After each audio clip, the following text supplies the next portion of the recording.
Hello दोस्तों, नमस्कार। आपका स्वागत है अपने ही यूट्यूब चैनल स्ट्रॉन्ग मैथ 2.2 में। ठीक है, आज हम बताने वाले क्लास 10वां का निर्देशांक ज्यामिति पार्ट नंबर 7 का क्वेश्चन नंबर 117 से। ठीक है, क्वेश्चन नंबर 116 तक ले मैंने हल कर चुका हूँ। ठीक है, तो आज हम हल करेंगे 117 से। ठीक है, और ये लास्ट है, आज निर्देशांक चैप्टर का ये लास्ट सवाल है। ठीक है, यहाँ से लेकर 128 तक ठीक है पूरा हल करेंगे और ये लास्ट है। ठीक है, तो चलिए देखते हैं हम 17 नंबर में सवाल क्या कर रहे हैं।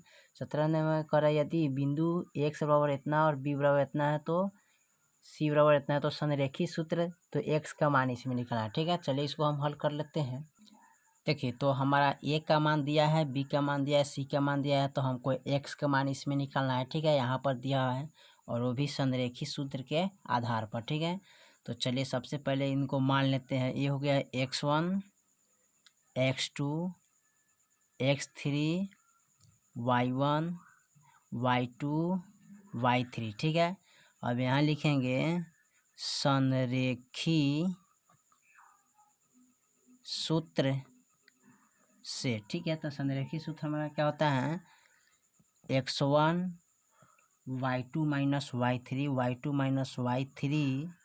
Plus x2 y3 minus y1 plus x1 x2 x3 y1 minus y2।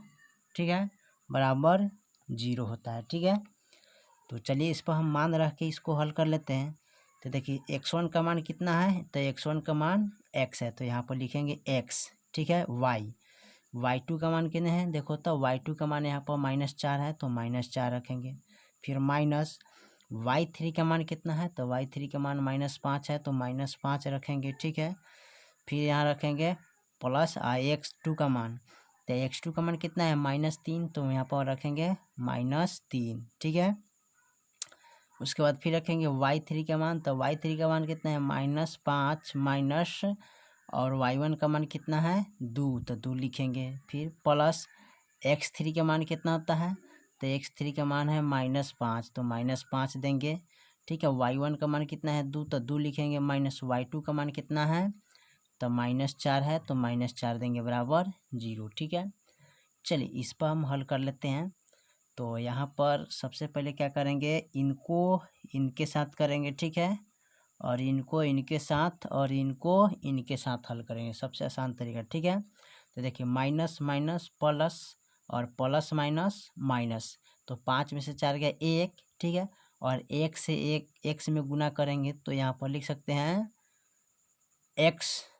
ठीक है, और यहाँ प्लस है तो प्लस। अब देखिए यहाँ माइनस माइनस प्लस होता है, तब 5 2 कितना हुआ 7। ठीक है, और 7 3 का क्या होता है 21। ठीक है, फिर प्लस है तो प्लस, फिर माइनस माइनस प्लस, तो 4 2 6 और 6 है, यहाँ है 5। ठीक है, सॉरी यहाँ पर 5 है, तो यहाँ देखते हैं, सॉरी यहाँ पर x3 का मान 7 होना चाहिए। ठीक है, गलती से लिखा गया, यहाँ पर x3 का मान 7 होना चाहिए। तो 5 2 कितना होता है 6, और 6 सते 42 होता है। ठीक है, अब हमको x के मान निकालना है। ठीक है, तो यहाँ पर लिखेंगे x बराबर, और यहाँ पर इसको क्या कर लेते हैं जोड़ लेते हैं। ठीक है, तो जोड़ेंगे तो कितना हो जाएगा 3। ठीक है,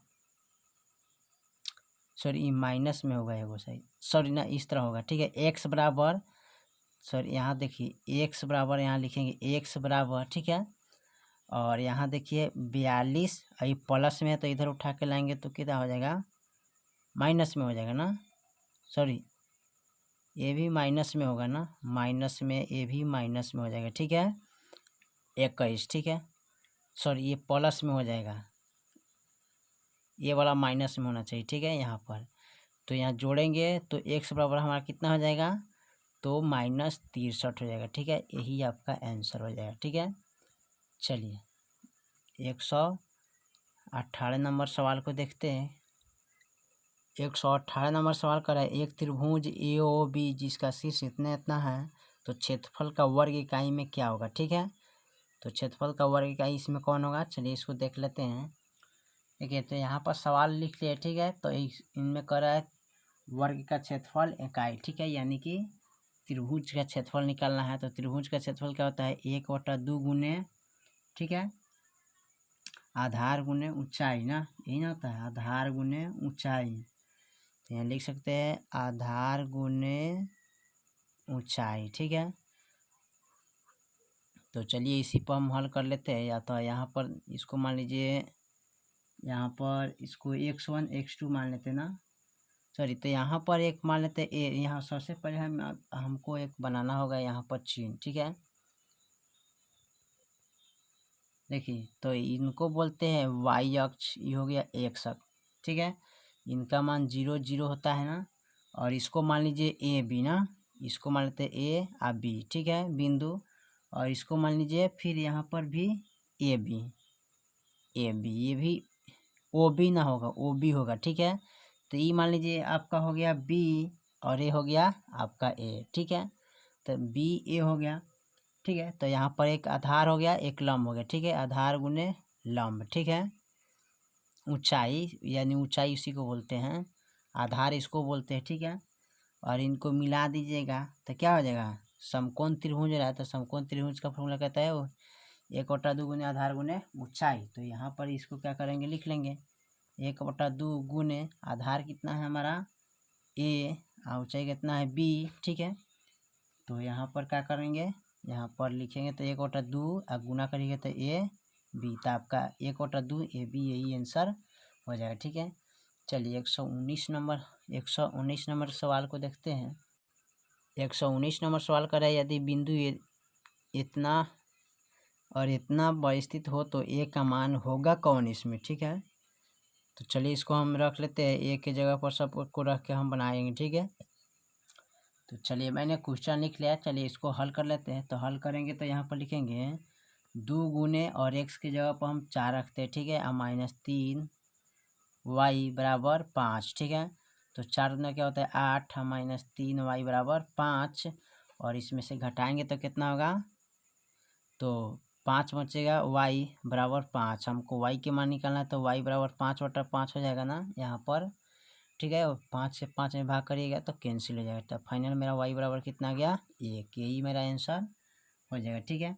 चलिए सवाल नंबर देख लेते हैं 120 के, ठीक है। 120 में क्या कह रहा है, 120 में कह रहा है यदि बिंदु ए बी, बी सी और सी ए बिंदु त्रिभुज का केंद्रक मूल है तो A Q plus B Q plus C Q का बराबर होता क्या है, ठीक है। तो आप सीधा सा यहाँ सवाल है इसका देखिए, देखिए तो दिया है A Q plus B Q plus C Q, तो 1 2 3, तो 3 ए बी सी, आपका यही आंसर हो जाएगा, ठीक है, देख लीजिएगा। चलिए सवाल नंबर हम देखते हैं 121 को, ठीक है। 121 को 121 में कह रहा है यदि किसी त्रिभुज की शीर्ष के निर्देशांक इतना इतना है तो त्रिभुज का क्षेत्रफल कितना होगा, ठीक है। तो चलिए इसको हल करके देखते हैं। चलिए तो मैंने सवाल को लिख लिया है, तो इसको मान लेते हैं x1 x2 x3 y1 y2 y3, ठीक है। अब चलिए यहाँ पर कह रहा है त्रिभुज का क्षेत्रफल, तो त्रिभुज का क्षेत्रफल होता है 1/2 root x1 y2 minus y3 plus x2 y3 minus y1 plus x3 x2, ठीक है, x3 यहाँ पर हो जाएगा y1 माइनस y2, ठीक है। तो चलिए इसी पर हम हल करके इसको बैठाते हैं, ठीक है। तो 1/2 कोष्ट x का मान कितना है 0, तो 0 रखेंगे। y का मान कितना है y2 का मान, तो y2 का मान 0 है, माइनस y3 का मान कितना है तो 0 है, ठीक है, प्लस x2 का मान कितना है तो x2 का मान भी 0 है, y3 का मान कितना है 0, माइनस y1 का मान कितना है 4, ठीक है, प्लस x3 का मान कितना है तो x3 का मान 3 है, और y1 का मान 4 माइनस y2 का मान कितना है 0, ठीक है। अब देखिए यहाँ पर 1/2, अब देखिए इनके साथ इनको करेंगे, ठीक है। तो 0 से 0 घटाएंगे तो 0, 0 से 0 में गुना करेंगे तो 0 हो जाएगा, ठीक है। और यहाँ देखिए 0 आएगा और सॉरी 4 आएगा, 4 से 0 में गुना करेंगे तो 0 हो जाएगा, ठीक है।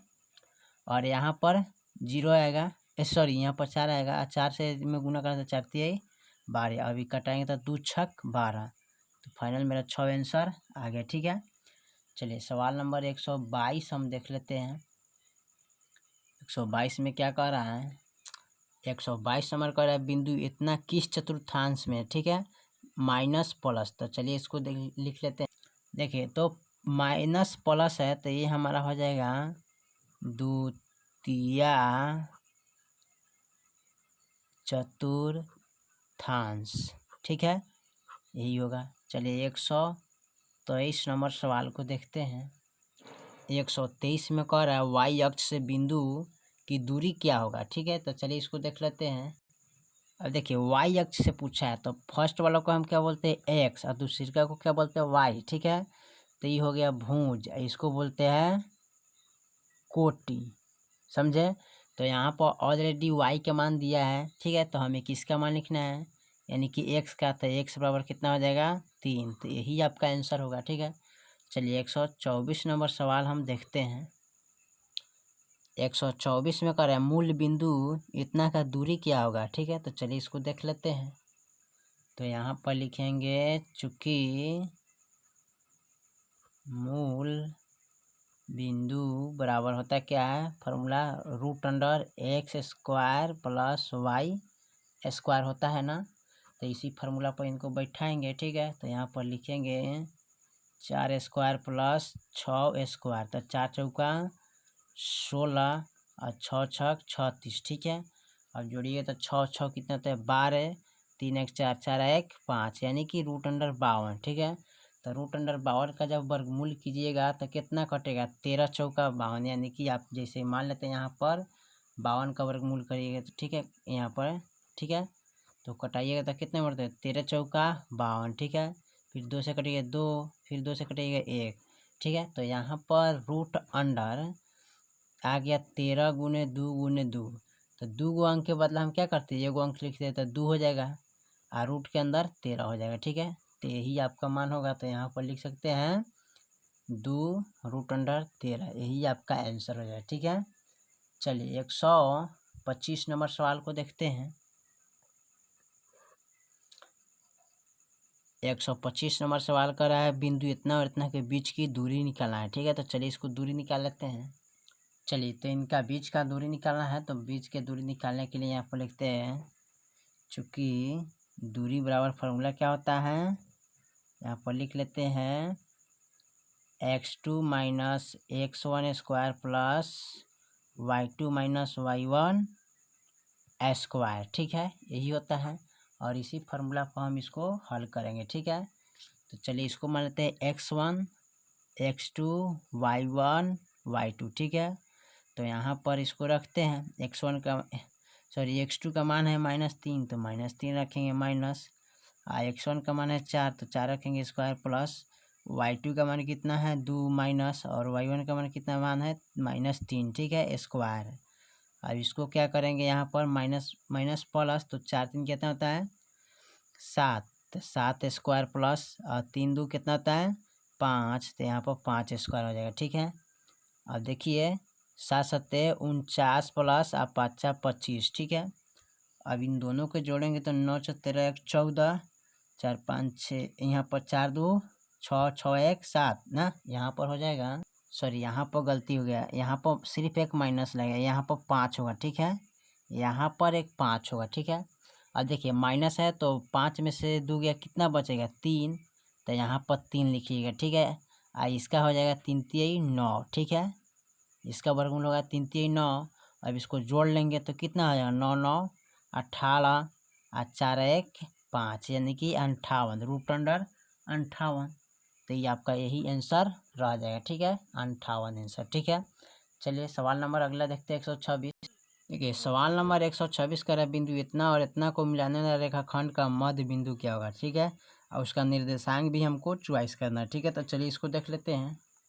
चलिए तो इतना इतना का मध्य बिंदु निकालना है। ठीक है, तो मध्य बिंदु निकालने से पहले सबसे पहले इसको लिखते हैं x1 x2 y1 y2। ठीक है, और चूंकि मध्य बिंदु बराबर होता है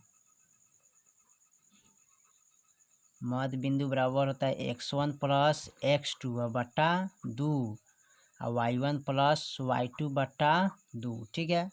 और यहाँ पर देखिए x1 का मान कितना है -3, तो -3 लिखेंगे, प्लस x2 का मान कितना है 7, तो 7 लिखेंगे, बट्टे 2 कोमा x1 का मान कितना है, तो x1 का मान 4 है, प्लस y2 का मान कितना है 8 बट्टे 2। अब देखिए माइनस प्लस माइनस, तो 7 में से 3 गया, कितना बचेगा 4, ठीक है।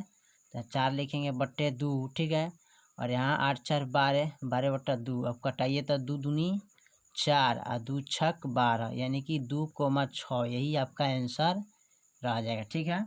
2,6 इसमें भी दिया 2,6, ठीक है। चलिए 127 नंबर सवाल को देख लेते हैं,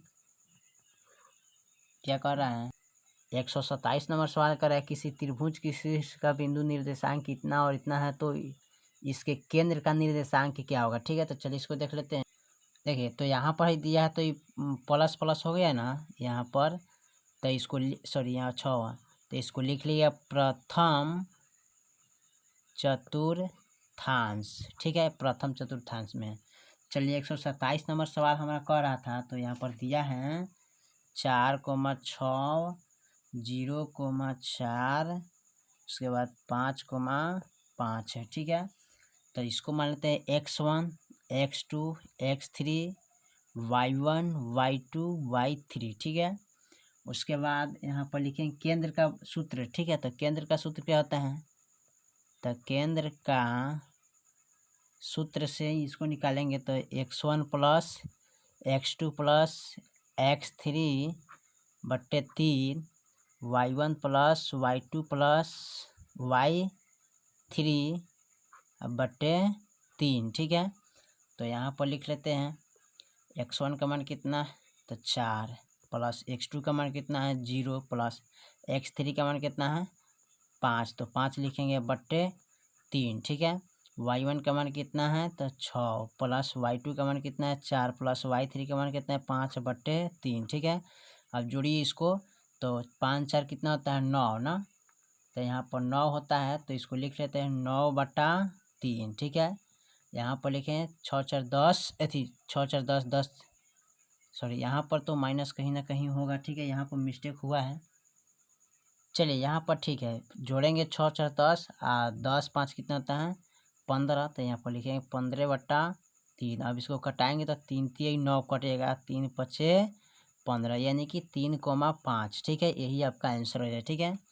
चलिए लास्ट सवाल हमारा जो दिया है 128 में, तो 128 में क्या कर रहे हैं देख लेते हैं। 128 का जो सवाल दिया है ना, तो आप लोग थोड़ा ध्यान दीजिएगा, ठीक है। इसका ऑप्शन 1 होता है, इसको आप लोग रट लीजिएगा, ठीक है। ये तो क्या बहुत गंभीर सवाल है, ताकि समझ में नहीं आ पाएगा, ठीक है। इसको तोड़ने में थोड़ा हल करने में कठिन होता है, तो इसका सीधे आप ऑप्शन चॉइस कर लीजिएगा, ए होता है, ठीक है। चलिए तब तक मिलते हैं अगले वीडियो में, तब तक जय हिंद जय भारत।